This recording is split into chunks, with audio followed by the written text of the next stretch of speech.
Welcome back to another Spin Sucks Ask Me Anything. I am Gini Dietrich.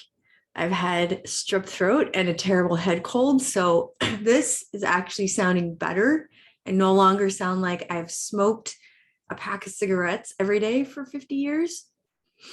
We're on the mend. We're on the mend. I also don't understand how we can get strep throat when masks are mandated in school, and yet it's gone through the entire third grade and their families. So here we are.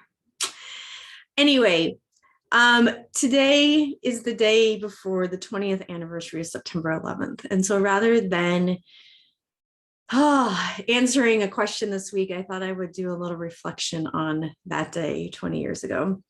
It's hard to believe it's been 20 years. It's been 20 years. That's insane. Caterpillar was a client of ours, and we were doing a media tour with all of the agricultural journalists. And it's funny to think about it because many of those people are still friends today. Many of them are still doing journalism, broadcast journalism, print journalism in the agricultural industry, and I'm still friends with them today. And I think it's because of this. So the event was to be on September 11th, 2001. In normal times, I would not remember that at all. I would remember, that we had a media tour and people showed up and all those kinds of things, but I certainly wouldn't remember all these details. And my team and I had flown to Omaha for the event. I think it was either the day before or 2 days before, but we were there. We were in Omaha. And when we got to the airport, this is another key factor that I would not normally remember. They were out of cars, and the cars at the level that we had reserved, the only thing they had was a Cadillac. So we were like, well, yeah. I mean, we're like 20 something, right? Yeah, we'll take a Cadillac for sure. Yeah. So we take this Cadillac. We're like driving in, like, we're cool. We got our arm out the window. We're all like, yeah, this is awesome. Driving the Caddy up to the Caterpillar plant in the corn and soybean fields. This is awesome.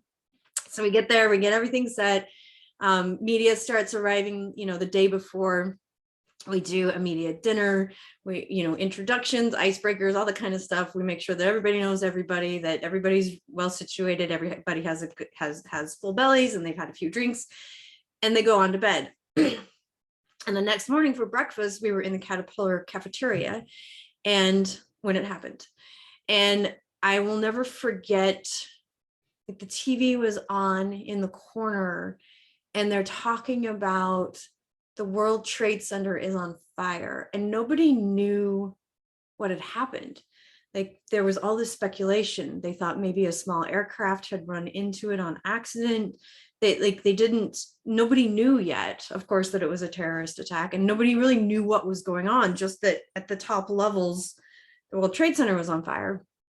And so we're watching all this go on, and because we didn't really understand, and there was all this speculation, like, we just went on with our day, right? We had this media tour and we had all these journalists there, and they were eating their breakfast. And then we went out into the fields, and back then there weren't cell phones or anything yet. So you weren't like constantly refreshing to see what was going on. And I think right around like the coffee mid-morning break, we went back into the cafeteria and realized what had happened, and everything stopped. And we were probably 2 hours delayed from everything stopping, but everything literally stopped. And I remember sitting in the Caterpillar cafeteria with all these people I had just met the day before, and my team, in complete and utter shock. And I mean, to this day, it still gives me, and I wasn't even there. I wasn't in New York. I wasn't in DC. My husband and I had just started dating. He was in DC, so I was trying to get a hold of him, and the connections you couldn't get through. It was a busy signal. And so for 2 days, I didn't know if he was okay. And it was this weird thing because we had literally just started dating. So I didn't know if I should be like overly calling his parents to figure out what was going on or anything like that, because it was a brand new relationship. But we eventually had to get everybody home, right? But there were no flights there. You couldn't get home. And the reason I brought the Cadillac up in the beginning is because we drove the Cadillac home. And what a great thing to have happen, that they're out of cars, which would have been like a maybe a Toyota Corolla or a Honda Accord, but instead we got this Cadillac, and we ended up driving from Omaha to Chicago, and we were dropping people off on the way. So we had a very full car, and we could get lots of people in this Cadillac. We had a very full car. And by the time my friend Amy and I got back to Chicago, it was just the two of us. She also was very pregnant. I want to say she was like 7 or 8 months pregnant. And we get everybody home, we get everybody situated. It was probably 3 days later before we got home and everything. And I'll never forget, like, that, the whole thing, of course, was horrific. But what happened afterward was so inspiring and enduring, because the country came together. And I've never seen the country come together in that way. And I think about that a lot when we've gone through what we've gone through in the last 18 months, what we went through with the last president of the United States, what we've gone through with the social justice movement, what we're seeing in Texas, what's happening in Texas right now. We've just had massive natural disasters in Louisiana, New Jersey, Philly, Pennsylvania, and New York. And you think about all this stuff that's happened and how it's all dividing the country in massive and serious ways. And I think about how in that week to 10 days post 9/11,